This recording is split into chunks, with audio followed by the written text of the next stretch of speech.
I'm Alma Leigh. I'm a psychotherapist and transformative lifestyle resiliency coach and author, and I want to help you reach your goals by teaching you how to step outside of those fear-based mindsets and into your powerful, loving self. Let's get started. Stare at them. Hi. Like, what is she doing? She's not doing the Breathe with Alma Leigh radio show. Normally when I go live like this, it's on Leigh Bird Media Instagram, and it's with Zandrina Dunning, and she's in Charleston, but I'm not in Charleston. I'm actually in Utica, New York, with Rebecca and my dear friend Christine. We're getting ready to actually do a first ever. We are going to record an actual interview on From Fear to Love. It's not just going to be me streaming my own consciousness. I had a beautiful opportunity. And before I leave this country and I go over to Italy, I don't want any regrets. And this is a wonderful time that we're sharing together, which we've already had an hour that we've been here, and decided impromptu to allow you to watch us record this live. So who is watching? Andrella. So Andrella, hi, say hi to Andrella. She is also, look, I'm crying already. already. Andrella is a Navy vet. Nice. She's retired Navy. So she's on there. She's nice. Watching. So, and then I will upload this later on. Good morning, beautiful. Oh. I read that without my glasses. That's good. That's crazy. I can read it too. Kismet. So, you get to watch us have this conversation and record this episode of From Fear to Love with Alma Leigh, and today with Rebecca and Christine.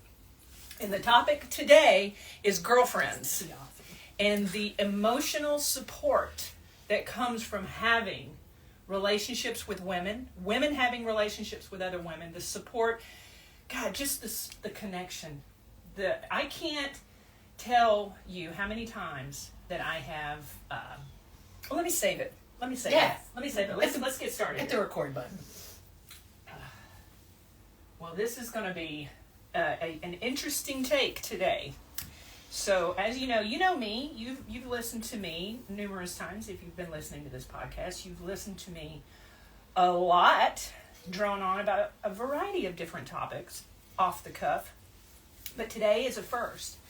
And I'm going to do my very best to be as vulnerable as I can. But I got to tell you something. I have two people here with me today.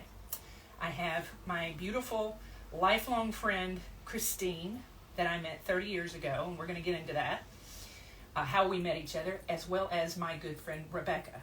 And these two women have only met each other once before, and that was what, 7? It was 2017 was the first time they met. But I'm in upstate New York. I'm actually in New York, and we are recording this here in Rebecca's home in Utica, New York. And I'll be honest. Right now, I have so many emotions. I have so many ideas that's just kind of intrusive and swimming through my brain right now, and I'm trying to sort of partition them out and be as thorough as I can, because we can sit here and we can talk for 6 hours. I'm sure of it. There's no doubt about that. So this morning we got together. The original intent was to have a conversation with just Rebecca, because we're here with Rebecca, but the conversation was flowing too well. Yep. The three of us are here. So this is a first. I want to use this time to help you, the listener, understand, especially maybe if you have relationships with women, or maybe if you desire relationships with women, or if you want to understand relationships with women a little bit better, this is your episode. Because I have to say this right now, and I've said this numerous times with clients. I've said it with my girlfriends. I mean, I can live without a romantic partnership. I know that about myself. It would be nice to meet someone to be in a romantic relationship with, but I cannot live without my girlfriends. And I want to go into detail today in us having this conversation to figure out why that's so important. So I want to introduce Christine first. I'm going to put you on the spot, Christine. Good morning. Christine. So you guys know I am a veteran of the Air Force. 30 years ago, a little bit over 30 years ago. In fact, 30 years ago today, you and I were in basic training together. Yes. It's San Antonio at Lackland Air Force March Base. of 94. March 23rd. We arrived. Yeah. I met her, and my initial impression of you was, I remember your spike tattoo. Yep. And I remember thinking she was really cool because, show. Yeah, you can show everybody your spike tattoo. There it is. We're gonna get really comfortable in this. I remember seeing you pray the rosary. Mm-hmm. Now I grew up in Alabama, and I was, grew up around Southern Baptist, Protestant environment. I had never really been around Catholics. I had never really been around any other idea of dogma. So to see someone practice a different form of religion was eye-opening to me. That was the first thing that I recognized about you. And then I also had an enormous amount of respect for somebody doing something, engaging in a religious act that wasn't being forced on you. So see, initially I started learning so much about myself, because to me, church is something that you're forced to do. And here is a person that's practicing her own faith on her own time in these conditions. So that was my first initial. Mm-hmm.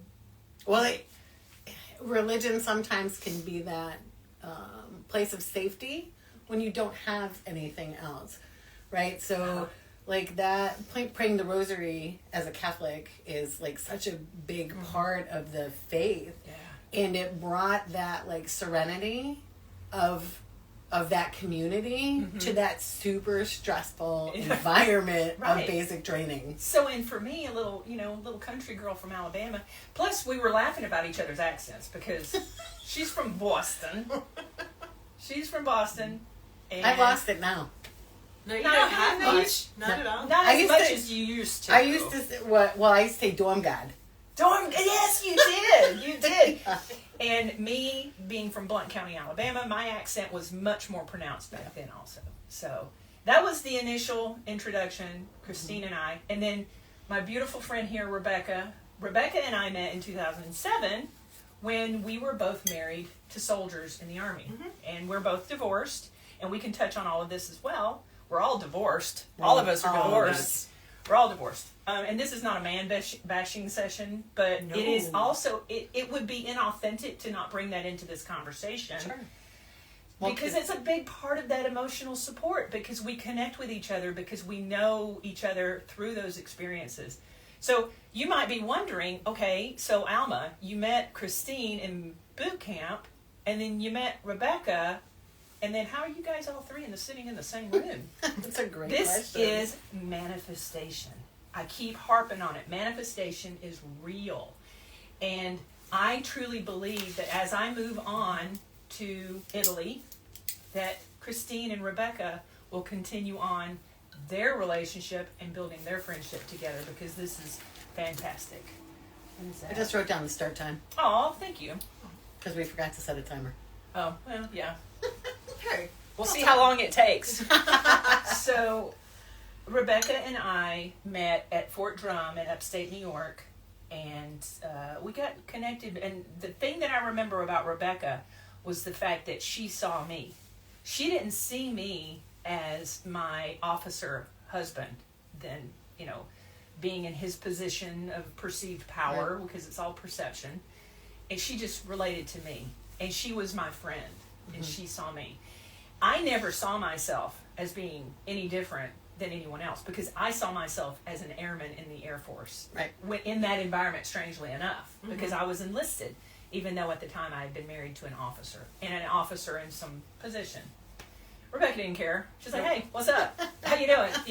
So this is where this conversation takes off. Is, we talk about the depth of the value that we get as women in these relationships. Now, Christine and Rebecca, listen, first of all, I wish I could bring in every single woman that is in my circle. And I could sit here and I could label and name all of the beautiful women that I am connected to, that I am close to. But if I did that, I know I would leave someone out. And I don't want to hurt anyone's feelings. But Christine and Rebecca are only two of the women that I have that I am fortunate enough to connect with in my life that provide me with a variety of different, like, they color my world. And, you know, I go on and on about gratitude. I go on and on about where, you know, happiness lies, being mindful right here in this moment. I'm as happy as I've ever been in my entire life right here and now. Right here. Right now. And it's because I'm here. There is no past, there is no future. Well, and it's the unconditional love of girlfriends. It's so different. Let's talk about that. Yeah, let's talk about that. Because conditions, we know when there's conditions, don't we? Oh, yes. Yeah.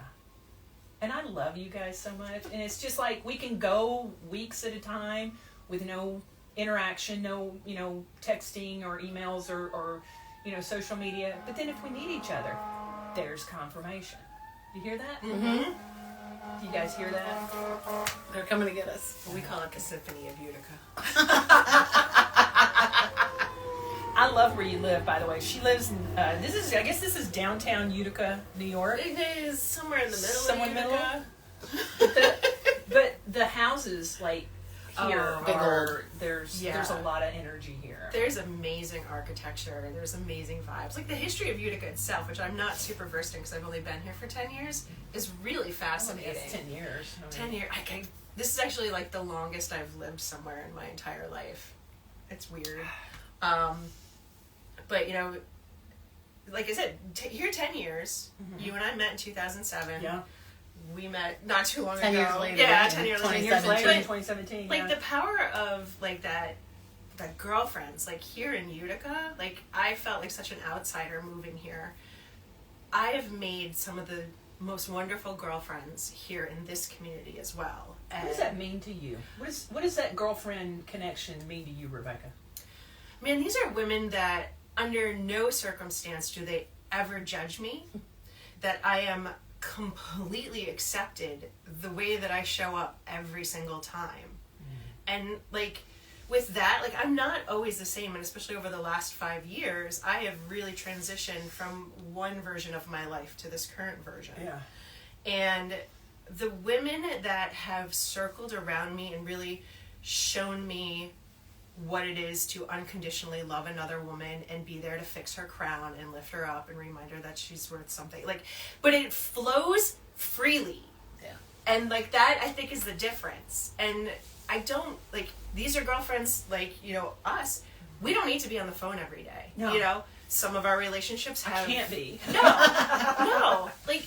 Like the best relationships I have now are like the random TikToks that I send to girlfriends, but I know that it's like that is how we're going to communicate. Right. And it's I'm that, thinking of you. Yeah. And here, look at this cat meowing. exactly. But if I'm going to start sending those to you now. I actually Good. got a cat meme from a friend earlier this week, and I was like, this is the meme that I've been waiting for my entire life. And it was so simple. It had to do with a cat from a girlfriend. But like, it's just that unconditional, free-flowing love where you know you always have a safe place. But the thing of it is with a girlfriend, and I know that you and I have had this conversation, we challenge each other. Oh yeah, for sure. And it's a well, welcome. Christine and I Yes. do too, and I know you guys are just now building your friendship yeah. together. And I'm certain that once I hop across the pond, But we'll be fine. you guys will be just totally fine. But the challenges of having two intellectuals pushing each other, we consistently seek to help the other person grow Yes. in a validating way. We're not seeking, hey, I need something from you. I need you to come and pour into my cup. Now, we've got friends like that. Mhm. Or so, you know. Yeah. It's real easy. But they teach us too. They teach us more about ourselves. I think it's the shadow part of ourselves that we need to pay attention to. Oh, yeah. Because that whole thing about comfort is the enemy to growth. Mm-hmm. Is that when we're in situations, friendships with people that we feel uncomfortable with, we have to look at ourselves to decide, well, this friendship is not going in the direction that I would like for it to because this person's not providing the type of support that I feel like I need. What is it about me that I need to pay attention to? you know, or if it's more of a one-sided connection where they're draining you, and you know you have those people too. What about you? What do girlfriends mean to you? Put you on the spot, Christine. Oh, you do put me on the spot. She's the tough guy in the group. So let me give you the little narrative about her. She's the one, and I was just mentioning this prior to recording, was I feel like the thing that I've learned about myself, especially in our friendship, is that when I'm with you, I have a tendency to lean into my feminine energy, which makes me feel safe, because she's so tough and strong. And, you know, masculine and feminine energies are equal. First of all, let's get that, you know, on the table. Make sure everybody understands that. There's no hierarchy there. It's a balance. They're equal, but they're different. When I live isolation or solitude, depending on the way you want to look at it, when I'm in my solitude, I have to be in my masculine because I have to take care of things.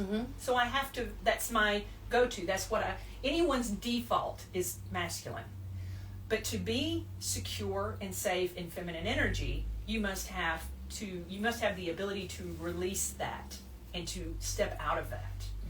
That's something that I've noticed about in our... Well, like at Target last night? Yes, when we were at Target last night. We were shopping at Target last night. And I recognize that about our friendship, is that when I'm around you, my brain sort of kind of goes... I shut it off. That's the feminine space that I recognized with her. I do it with you as well, Rebecca. Do you? Yes. Not as much as I do with Christine. But when I'm with you in certain instances, like in the kitchen, earlier when you were cooking, we were in the kitchen together. I'm sitting there quiet as a church mouse, and I recognize that my inner child is coming to the surface in a very safe way. And I was there to cook for you. And you were there to cook for me. So this is the all of the healing and all of the work that I've done, not only as a woman, but as a practitioner, is that I'm recognizing the ebb and flow of my own energy in order for me to be able to identify that in other people. You clicking? Are you picking up? Oh, absolutely. You see what I'm saying? So when you're cooking, I look at you in revelry, like that's your safe space. That's how you connect with me. So I lean out of it and I receive in the feminine space. I think for me, that's a huge value that I get in my relationships with my girlfriends. I have a tendency to connect with very, very strong women because it lets me be safe in my feminine energy. Because when I'm by myself, I take care of everything. I have to. Yep. Yeah. But here's a question. Who does that for you? Oh, I can talk for this. This is actually... Let's do it. Because I lived a very long time in my masculine space. And I don't blame anyone for this. It was the design of my life at that time. Sure. You know? But in the marriage that I have now, there was conflict in the beginning. And it was because I was still existing very much in my masculine space. Right. But it was... Safety. That's your safety. That's my safety. Yeah. I can do strong all day, every day. You I'm still there. Yes. Yeah, okay. All right. This is good. It is possible to make it out of there. So, being in that masculine space and through my work with yoga, I started to really recognize that it was not a place that I enjoyed being all the time. Right. It's not really natural to stay in it. No, it's not. It's hard. Yeah. And I fortunately, through communication with my now husband, he is very masculine and he is very comfortable in his masculine. And I noticed that he did not like when my masculine would step up quite as much as it did. And I decided to give myself permission that I was in a safe space where I could start to lean into my feminine. Permission is a chapter of the Power Shop, just saying. Or so and I've really gotten into this beautiful space where I allow myself to be in my feminine space, where I can turn my brain off and lean on him, and that I'm very safe here. And you have blossomed. I have so much. Leaning into my truth and who I am has paved a way for me that there's no way, even 5 or 6 years ago, I could have ever comprehended that I would be where I am today, having this conversation with you coming into my life. And, you mentioned earlier how you know, here in this present moment, it's not about the past, it's not about the future. Right. Like every day, there's a moment that I inadvertently look around and go, I love my life. Yeah. And it's because of that present moment, like whatever is happening in that present moment. Like last night, it was me sitting in the tub and having chicken wings and pizza, believe it or not. Man, that sounds like bliss. But like, oh my God. like who does that? Who sits in their tub and has chicken wing and pizza at the end of a very long week? Oh my God. And it was just like, my life could not be any better had I tried. It is amazing. And you know, I can recognize the woman that you are today.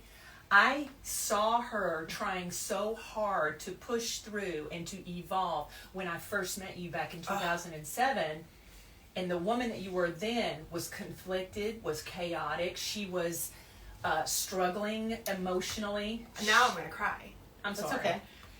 It was hard. We were both struggling. We were. But listen, without going into any negative space, I can honestly say, and this is directed to any woman who's been married to a military member, and the military and what it does and what it requires of family, this is not directed necessarily at our exes, our ex-spouses, but it's directed to the den of being married. And Christine was also married, and we didn't really have any interaction at the time because because when we're married and we're raising small children, which we all were at the same time, we were echoes and shells. You know, I can't speak for you, but I can say I was just a shell of a person at that time because I depleted myself so much. Oh, absolutely. But when I didn't recognize it at the time, but when I met you, I knew there was something about you that I recognize in you now that was trying to come out. Oh, I knew this always existed. Yes, but and who you are today was struggling, so you were trying to find the light. And I think we all were in some shape, form, or fashion.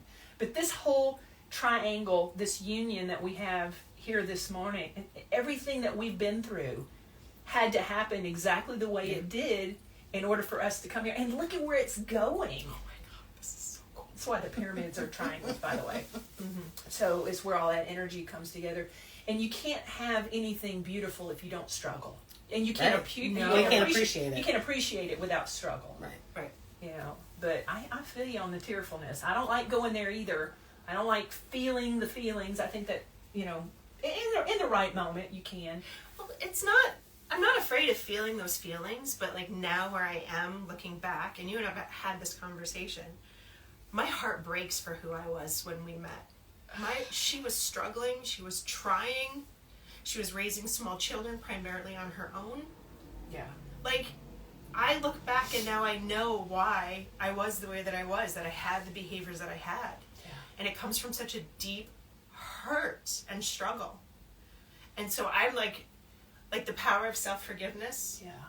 And learning to love yourself exactly as you show up every day. Yeah. Like, that's been, like, that's healing. You pour from a cup for so long and it gets empty after a while and you lose sight of how to fill it back up. Yeah. My cup was never full until I had connection with my girlfriends. Yes. Right. That was the only, and I'm not being, listen, we're being real here, right? I'm not bashing anybody, but I've never experienced the type of emotional support in a romantic partnership. And we'll just leave that at that. The way I have been supported and seen and chosen by my girlfriends. Mm-hmm. Now, I understand the dynamics are different because there's not the same type of jealousy or provision of resources like you're mine and I'm yours type situation going on. And it's different. Like you can have a whole lot of girlfriends and there's not all that jealousy usually in those relationships, those dynamics. But at the same time, too, is it really that hard to see somebody? I don't think it's that hard to see somebody. No. I don't think it's that hard to choose somebody. I don't think it's that hard to look at somebody and say, wow, you're having a really hard day, aren't you? But you know, you have to be in a place to be able to do that. Right. right? And that's what girlfriends provide. Right, because we empathize with each other because we know what it feels like to not be chosen. We know what it feels like to be depleted. We know what it feels like to constantly be the workhorse, to be the pack mule, to be the doer, to be the fixer, to be the one person that takes care of everything all the time. And that's what I think is the glue that solidifies these unions anyway. So probably without even experiencing that, I wonder if this would be as beautiful as it is. I don't think so. I don't think we have the capacity to appreciate it. Right. Yeah, you have to go through the bad to get to the good. So, you have to I have appreciation. I have appreciation for all of it. I value it. When I think of it, it's a tearful, hurtful thing when I think about my own experience, and I don't speak very often about my marriage, and I'm divorced, and I have 2 children. Actually, believe it or not, I'm very private. I think a lot of people might be surprised by me saying that, but I speak on the things that I'm comfortable to speak on. And there's probably a reason why I haven't had an interview like this, in the 2 years that I've been doing this podcast, because I can control it better when it's just me with the mic. And I can control the timeline. I can control the direction of the conversation, There's a trust to be able to do this. Oh, for sure. Absolutely. Yeah, I know it's not going to go sideways. I know that you're not going to hit me with something. And to go live. And to go live, right? To go live. We're all out there now. Oh, I know. Well, I could still delete that. Oh, okay. I don't have to. You can see it live unless you're recording it yourself. And I don't have to publish this, but I probably will. You should. I'm so many directions So, we could take this in. I was thinking about when I came down to South Carolina. Yeah.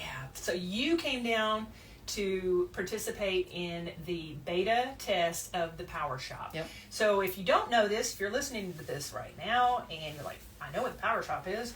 Well, I did a beta test in person to determine whether or not it would be feasible to actually conduct it in person. It was an 8-hour, very intensive, very impactful one-day seminar that I decided after one day my feet can't handle it, and I'm not ready to do the training to train other people and to vet the right people to do it. So I needed to find another way to do it, which is why I created the online course.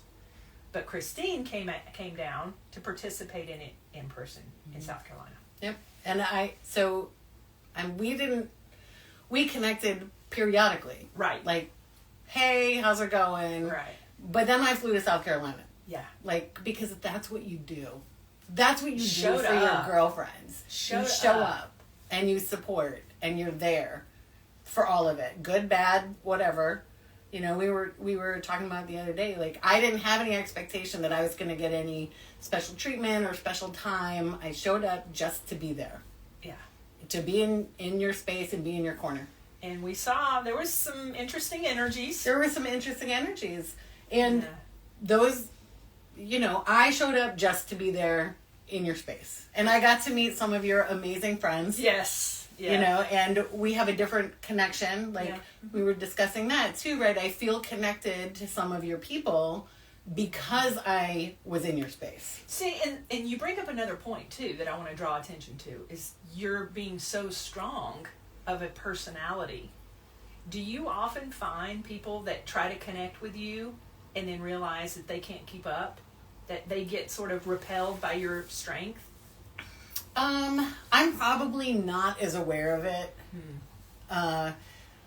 I'm still very much in my masculine energy, and I haven't found that safe space that you guys have found yet. I buffer. I go back and forth. Yeah. She's more in her feminine now. Yeah. I'm like, a hybrid right now. Yeah. And I'm resisting it still. And you're resisting it still. I think that's fair. Yeah. So Just cave. It's wonderful. You have to. Yeah. I'm not ready yet, and that's okay. I can be not ready. I will hold the space for you. But I don't have a lot of girlfriends in my tribe. Okay. But the ones I do will fly across the world for me. Yeah. You know what I mean? Mm-hmm. Like, I have a very close friend in Argentina. Right. Right? And, she flew in and I flew down to meet her in Florida. over the, over the holidays. And I have, a friend in Tennessee that I flew out to see, and she's come to see me. And I have a friend here, not here in Utica, but here in Syracuse. You do now? I do now. Right. I have a friend in Syracuse that, we go to lunch once a month. And it's not about the everyday connection. It's about the meaningful, like, the week before I started my new job, I just changed jobs, right? By the way, we're all social workers. We're all social workers. So just a caveat there is that interesting point is that we both decided to become social workers, and Rebecca is also a social worker as well. In training. And it's so cool. So my girlfriend from here that I've known since 7th grade, the week before I started my new job, I was in hiatus, like I took a couple weeks. She texted me on Friday, and we usually arrange our lunches in advance. She texted me on Friday, and she's like, well, we need to have lunch before you start your new job. Right. It was the lunch I didn't know I needed. Yeah. You know what I mean? Yeah, one of those. Like, I wouldn't have thought I needed that support, but I 100% needed that. That's the thing about being in your masculine is because you set aside what you need because you're not in receive mode. Right. Because to receive and submit and create is very much feminine. And when you are in your masculine, you're providing, you're delivering, you're taking care, you're fixing, you're doing all the things. And so the things that we need to receive, we don't think about because we're not in that frame. And keep in mind, too, masculine and feminine energy is not gender specific at all. It has nothing to do with gender. It has to do with aligning with where you need to position yourself in life in general, which is it's the correct space that you need to be in with how you see the world and how you're showing up in the world. Some people are naturally more masculine. It sounds like Rebecca's husband is very comfortable in his masculine space, which is why there's conflict when you show up in your masculine. For me, I've always been in my masculine energy. I've always had to be masculine. I don't like it, but it's also my safe space because I'm not that familiar with the feminine. But I do get moments of it, which I think is why you and I connect, or at least one of the reasons why you and I connect, Christine, is because you, in your masculine energy, I release. Right. And I shut my brain off when I'm around you.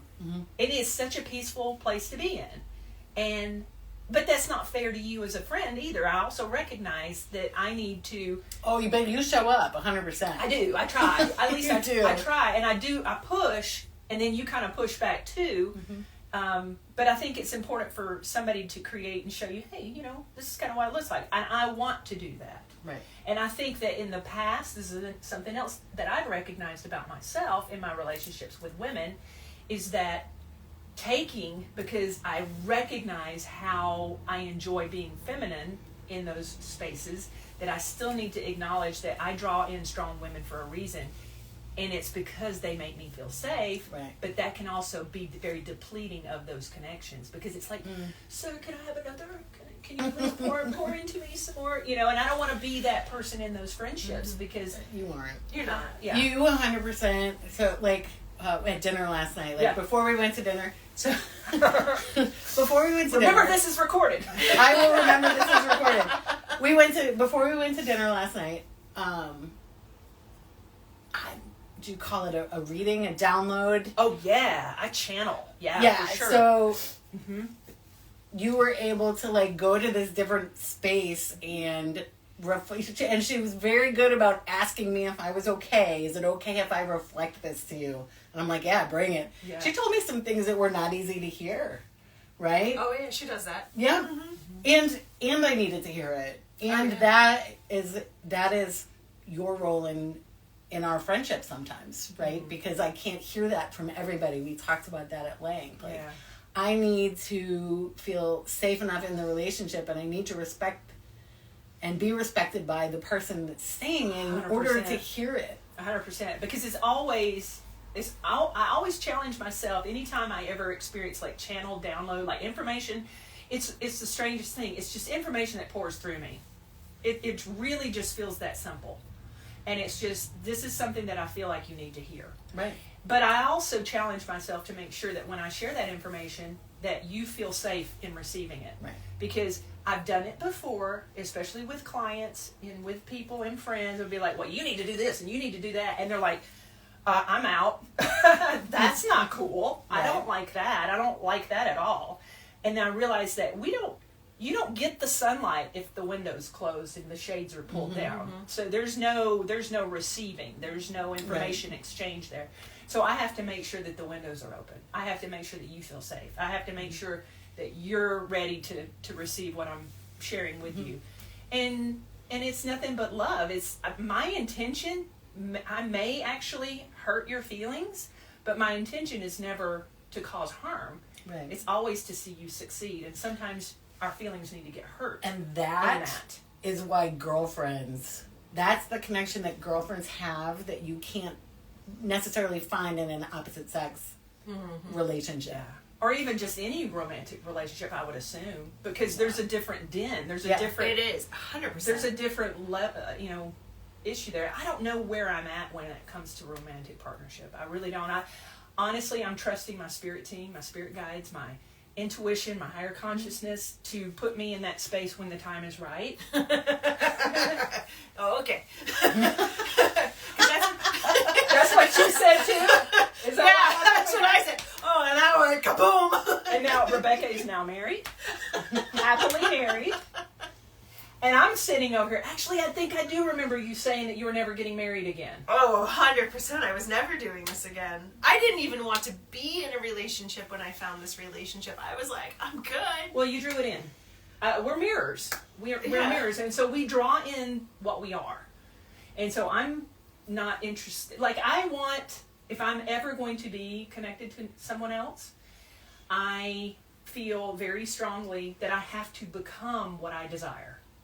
So I want loyalty. I want to be chosen. I want somebody who is healed. I want someone who has done their spiritual work and is continuing to do their spiritual work. I want someone who's respectful. I want somebody who is taking care of their responsibilities. So that's what I'm becoming. That's what I'm trying to challenge myself to be and to grow and to heal and to be the best version of who I can be as a human being. Because I feel like the person that I seek to connect with deserves that. Are you ready for that to come? This is the one I thing that don't know. I have reached this point in my life now where I will turn my head to the sky and be like, I want to manifest this, but there's different interpretations, and I'm not sure which one you're going to deliver. So what I have intentionally done with my energy, and I know we're getting ready to wrap up here, but what I've done with my energy right now is I am intentional right now in maintaining the frame of going into this new role that I'm taking on in Italy with the service members to be an inspiration to the troops, to be the person that they need me to be, and to allow my higher consciousness to come in and inspire me to do good work. And however that needs to be, however that needs to show up. Because I feel like this opportunity that I've been given is for purpose, is for reason. Absolutely. And that's where my attention needs to flow.